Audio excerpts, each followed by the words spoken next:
Simple. Great, beautiful. So when you do this, then you're going to have a great class, basically. Yes? So for me, this is the category if I want to make a great class.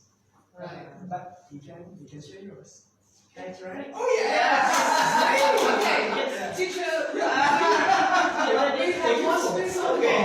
board. I have an acronym. Okay. Yes. Great. Wow. Excellent. Okay, my experience, I would like to share my acronym. Yeah, I think this is my role model. Okay, the first one is a good teacher is focused on the growing up of the students, especially the quality. Oh, growth.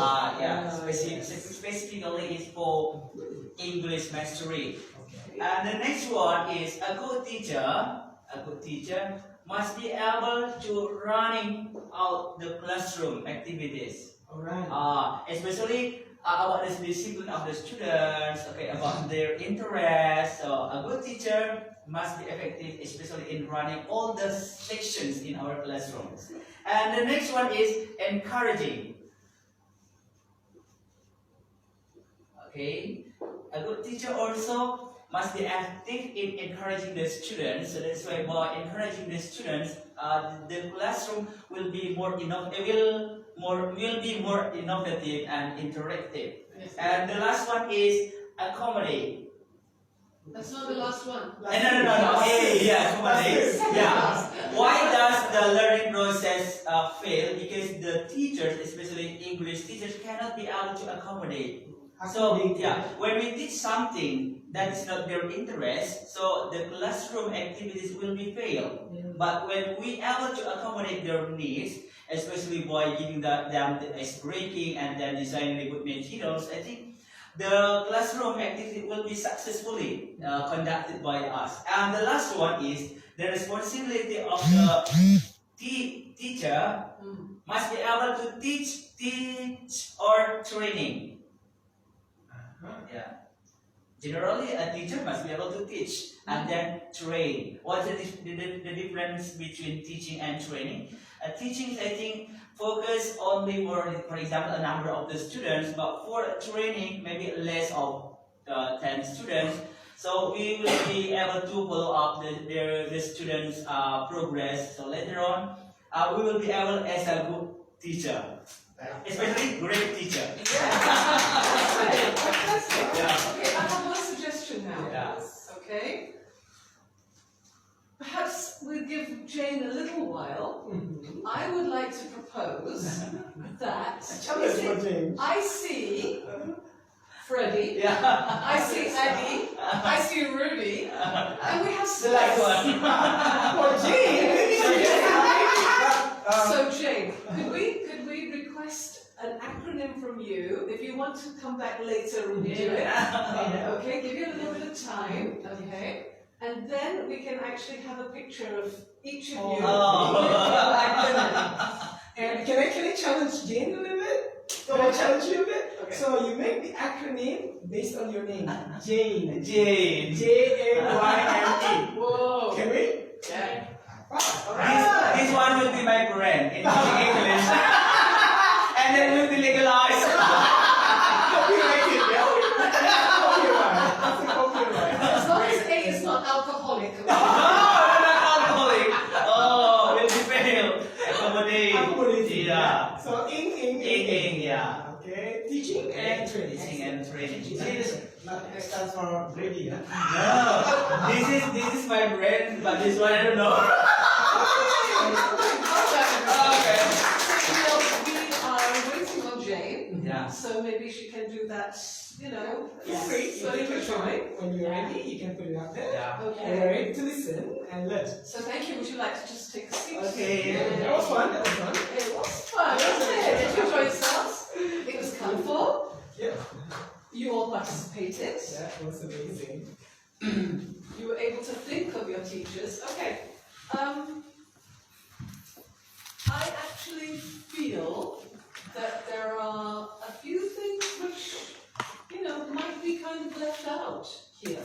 Okay. Just rack your brains one last time to see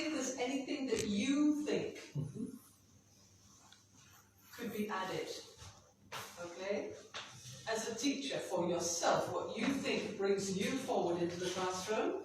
Or what do you think from the past teachers that you've come across that made that teacher effective? Okay. Anything else that you think that you can add to this? Give yourself a minute. Okay.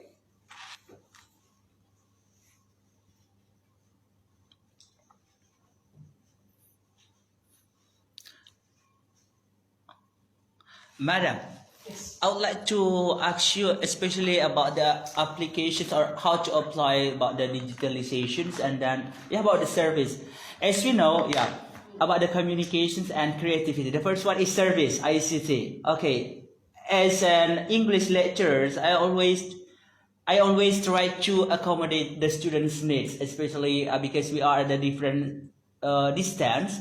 So I try to simplify and then make them easier how to contact with myself. For example, they do the assignment, okay, and then they submit, okay, to make sure they already done the project. They capture and then send it to my WhatsApp or maybe my email. Yes. But in different time or different styles, many teachers or maybe lecturers only focus on how to bring the hard copy, and then they make the promise that, for example, the time, how to gather, for example, in one place. So our students also are so busy, right? Especially in Medan, there is an evening class for English for working. That's why we try to accommodate by maximizing the ICT technology. And about the digitalize, especially for the senior English teacher, they are very closer with the not closer. They close themselves to accept the digitalizations. As we know nowadays, English teachers without ICT mastery, I think cannot be competing in this world. So that is why we try to solve that problem about the service by applying the ICT and the digitalizations mastery. What is your suggestion? What do you suggest? I mean, if I face that situations, right. Sometimes there is a confrontations between the junior teacher and the senior teacher. Yeah. Okay. I'm just going to throw something into this. Okay. Do you think that all teachers should teach in the same way? Do you think that there might be a place for those antiques? Right? Just think about it for a minute and then maybe tell me what your feedback on that thought is. Right? As it is, we're in a situation whereby everybody seems to be teaching the same way, and it's dreadfully boring. So you are now thinking out of the box and going to this new box. Okay? Now imagine that everybody has come to this box. Do you think then that students might appreciate somebody who's back in the old box? Do you see that? And you see that sometimes that difference helps students to relate to the world. Okay? I'm always talking about the real world. We want our kids to be familiar with all those different types of people, and familiar with all the different types of teaching. Like, we had a discussion recently that sometimes, and I think it was with you, that sometimes you appreciate it when you have one of the teachers in the staff room who's really fierce. Why? Because then the kids really love you and appreciate you because you're not fierce. They've got some comparison, but they've also got a picture of the world itself. Right? Not everybody in their environment, especially their bosses. You may have to work for somebody who's very belligerent and unpleasant and bossy and demands that respect, even though they haven't earned it. So one of the points that I just like to raise here is, whilst we are moving ahead and we would like everybody to move ahead, I think if it's not everybody, you would probably agree with me.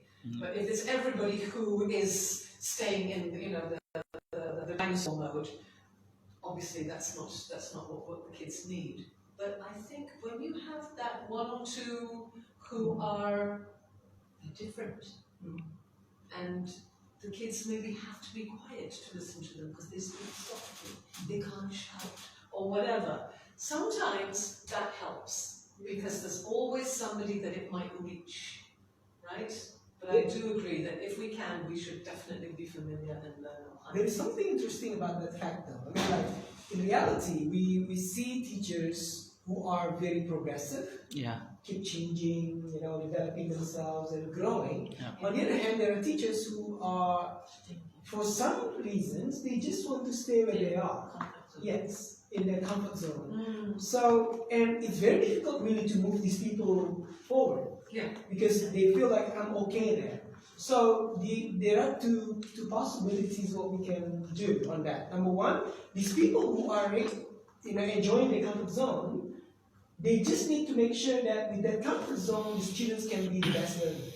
They can still learn with that way of, let's say, we call it traditional way of teaching, or maybe they're not very tech savvy and all that. But the students still can learn with that thing.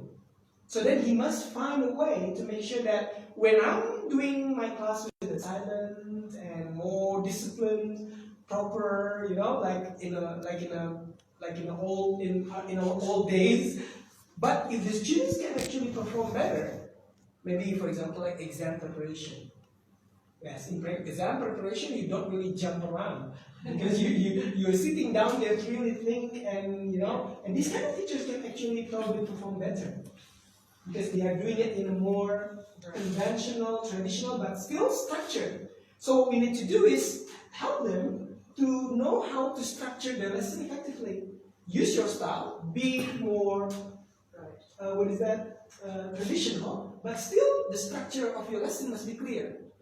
You start your class with an opener, and there is an icebreaker, you know how to do it effectively, and all that. So then, when the students go with this teacher, they will feel, ooh, yes. And we say, here's an invitation to my class. and then, you know, slowly but surely we can change their mindset. Yes. But in terms of technology, it can be very scary the older you get. Yeah. The older you get, the more scary it is. You know, so sometimes we just have to let them go out quietly. They don't want to go out with a bang. They just want to go out quietly. And we just make sure that the new generation that's coming in is more qualified. So also for that kind of suggestions, I used to observe one teacher, because in one of the TESOL rules, they have to use ICT in teaching. Because he wants to graduate from the TESOL, so he actually needs to use ICT in his class. Unfortunately, because he was not ready, so he spent like almost 45 minutes just to make sure this thing is showing right on the screen, and that he was struggling, and that kills his, you know, and he forgot one thing, that the SLT in his super learning team, he can actually find someone who is very tech-savvy in the class. Because in our class, there is always one student who is good at this, good at that, good at this, you know. If you can see the mapping of your students, then you'll find out the students who are actually having their potential, and you can use that potential to support learning. Yeah. And how do they feel? Yes. How do they feel when you call upon them to help? Excited. Just to add Pak Ani's statement, I just now remember about technology savvy. I once read a book entitled as Digital Game-Based Learning, written by Mark Twain in 2002.